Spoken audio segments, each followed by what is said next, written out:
Hello everyone and welcome to this episode of Ignition Time. In this episode, I'm going to go over some ridiculous, shocking and bizarre comments from Republican lawmakers, senators as well as governors about everything ranging from the $300 a week unemployment benefits to actually tweeting during important hearings. Folks, welcome to an unbelievable episode of the DC Comedy Hour. Let's start with the Republican governor of Arkansas, Asa Hutchinson, when he was asked about why Arkansas is deciding to cut unemployment benefits, specifically the $300 a week federal booster and federal unemployment benefits to hundreds of thousands of individuals in Arkansas, depending on unemployment benefits. This is what Asa Hutchinson had to say. We have employers that are begging workers to come to their place of business, and we cannot pay extra compensation for workers to stay home. We need them in their place of employment. Pretty incredible. Let's roll the tape and hear from the Arkansas governor, Asa Hutchinson. Explain to me how and why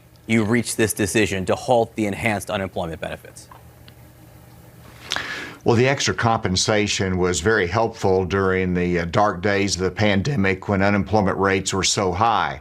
But now our economy has come back. We have jobs aplenty. We have employers that are begging workers to come to their place of business, and we cannot pay extra compensation for workers to stay home. We need them in the place of employment. And so that's the simple rationale for it. Speaking of Republicans, the absolutely bananas Republican senator from Texas, yep, I said it, the absolutely bananas Republican senator from Texas, Ted Cruz, was very busy today, not doing his job, stirring up trouble and tweeting while he was supposed to be working. Let's start with one interesting comment from the Republican senator, Ted Cruz, and this is what he said about gun control laws. He said they don't work and they make crime worse. So he's saying laws designed to control guns don't work and make crime worse. Let me know in the comment section below whether you agree or disagree. Watch this episode of Ignition Time all the way through to the end,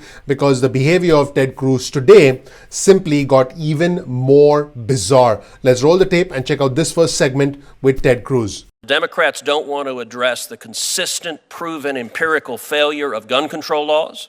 They don't work, and they make crime worse. Oh, he's not done yet. He's not done. He's been very busy. Ted Cruz said about the Democrats' proposed voter legislation, he said this: it dilutes the legal votes of American citizens.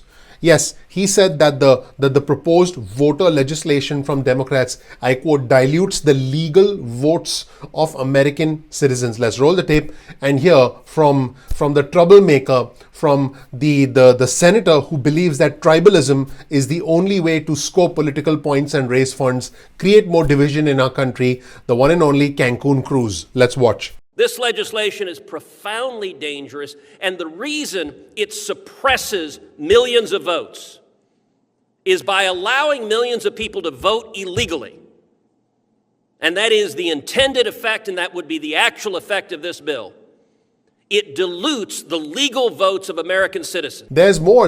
Ted Cruz actually walked out of a hearing. Yes, he walked out of a hearing on gun violence prevention after complaining about President Biden's administration's nominees. So this was a hearing on gun violence prevention, and this guy raised a stink, made a fuss, and just walked out.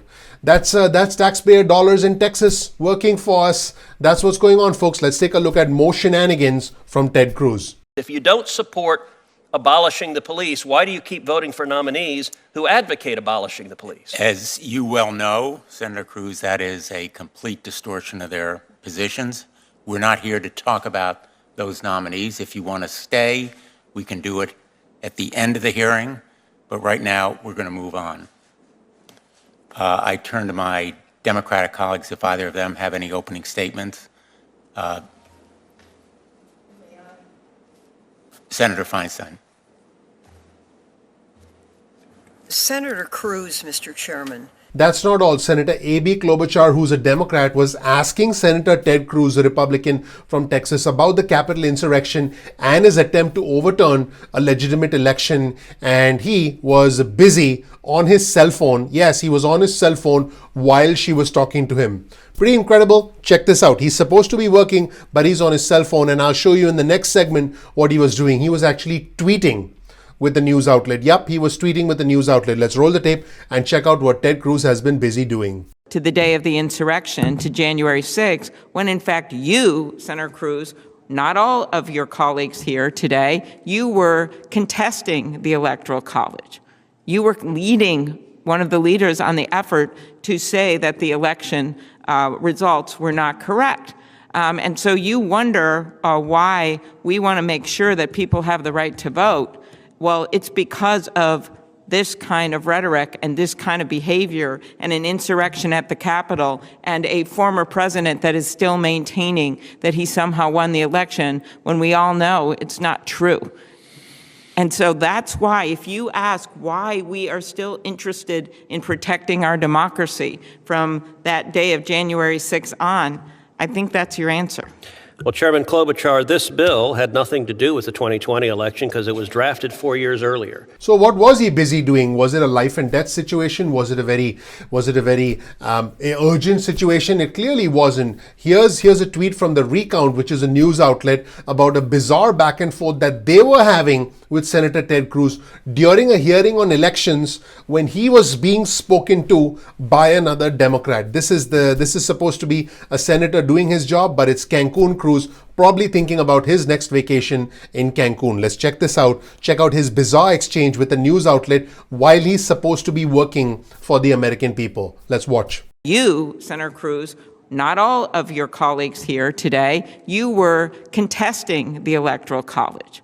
You were leading, one of the leaders on the effort. Well, folks, so clearly there's some really bizarre stuff going on in the Republican Party. I'll cover some more comments from the Republican Party and from different officials within the Republican Party in other videos on our channel, so definitely check that out. What does the White House have to say about this? Well, the White House press secretary was asked to comment on this by Fox News' Peter Doocy. She was asked to comment about Republican Liz Cheney, who is essentially facing ouster within her own party. And I think Jen Psaki did a phenomenal job essentially saying, hey, this ain't our problem if the Republican Party is going through a mini revolution. She said, and I quote, well, Peter, we're not spending much time there analyzing the impact of intra-party fighting within the Republican Party. Pretty interesting response from the White House press secretary. Let's check out the White House response to the shenanigans that are going on within the Republican Party, exemplified by the one and only Ted Cruz. Let's watch. Do you believe that Elise Stefanik's likely election to House leadership will diminish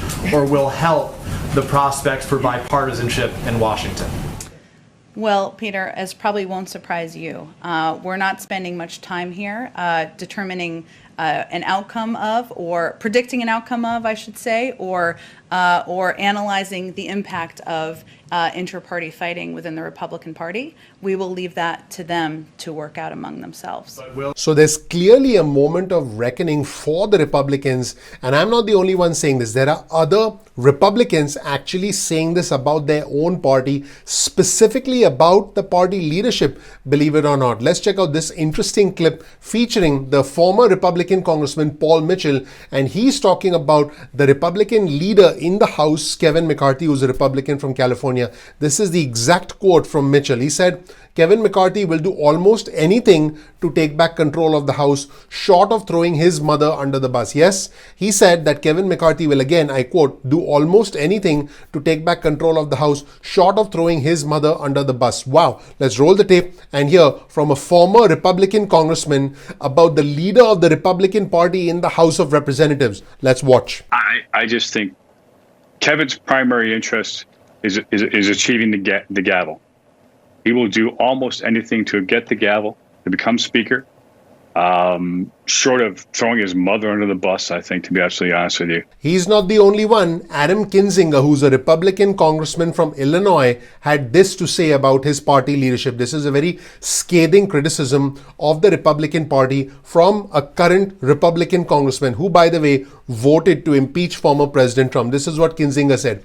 He said, personal grievances and culture war has replaced policy as the focus of the Republican Party. And I'm about to quote him. He said, leaders have learned that fear and conspiracy drives profits and it drives votes.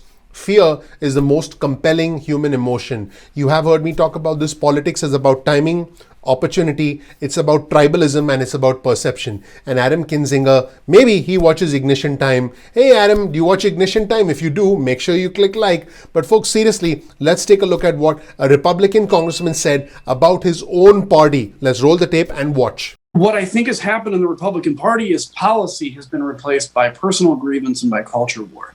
And culture war is really motivating, right? When you get angry about the wokeism, you get angry about cancel culture, you get angry about, what they're teaching in schools and all this kind of stuff.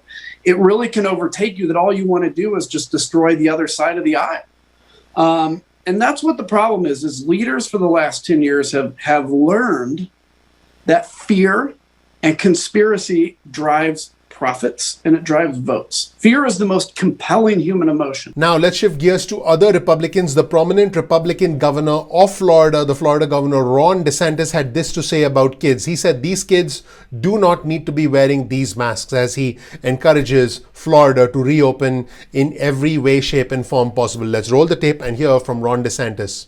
These kids do not need to be wearing these masks, okay? I'm sorry, they don't. We need to be able to let them be kids and let them act normally, and that's what should be the case in the fall throughout the school year.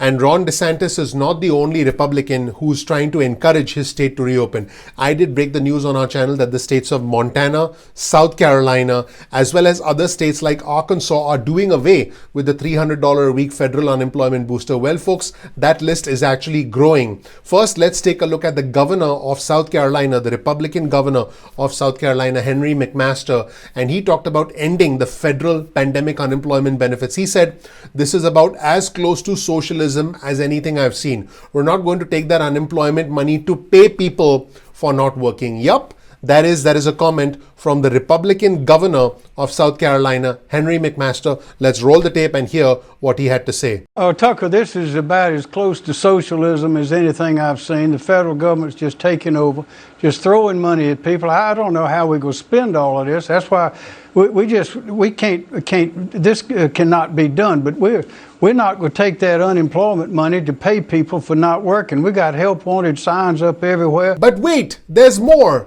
Governor Mike Parson, the Republican governor of Missouri, is also jumping on the bandwagon. Governor Parson announces the state will end federal pandemic unemployment related compensation benefits to combat the labor shortage. Yup, folks, this is a trend that is now sweeping the nation.